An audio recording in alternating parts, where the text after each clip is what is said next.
Hello and welcome to the tip of the day. I'm Dr. Amy Starr with the Mesa Veterinary Clinic, Paws and Hooves Mole Veterinary Services, and San Francisco Stables. And we're helping El Paso help their pets. So today I wanted to discuss a recent outbreak of Salmonella in guinea pigs. It hasn't affected, a huge number, but they've seen it in 8 states, and just brought up a good topic of, what to be careful for and what to watch out for, and that having any exotic animal, even our little pocket pets, can pose a risk, and so we need to be a little extra careful. So by no means do I mean to say don't get guinea pigs or be afraid of your guinea pigs, because obviously guinea pigs are a lot of fun, as well as all of our other pocket pets and reptiles and amphibians and such. But it does bring up to point that we need to be very careful when we have those exotics for numerous reasons. A lot of our reptiles and aquatic animals do carry salmonella, and some of our pocket pets can as well. And so we need to make sure that we're washing our hands, handling them with care, cleaning any of the area around where we're handling them, with bleach, and don't stress the animals out.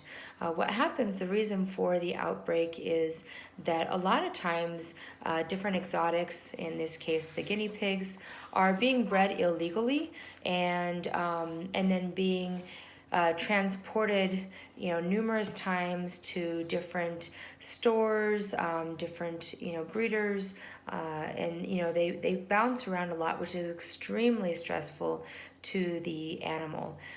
So moving environments, being handled a lot, all of that is extremely stressful. And so when the animal is stressed, it can then cause an overwhelm of bacteria or bad bacteria in the intestines, and then they can start to shed it. They don't always show symptoms, so they can be shedding the bacteria and look totally normal. Or they can also start to act sick. They can get diarrhea and become lethargic and not want to eat and lose weight. And obviously we know from the news and salmonella outbreaks from fast food chains that the same things will happen to us, and it can be very serious, even needing hospitalization and even occasionally death. So just watch out for those things. The other thing is that a lot of times both legitimate breeders and illegal breeders, as well as pet stores, have access to antibiotics, and they give antibiotics whenever the animal looks sick. And this is actually a huge disservice, because oftentimes they're creating antibiotic resistance. And so it's important to actually do a culture now, because what happens is with antibiotic resistance, the bacteria become stronger and stronger, and they now can resist those common antibiotics.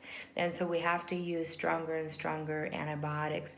And we won't know what antibiotic to use unless if we do a culture.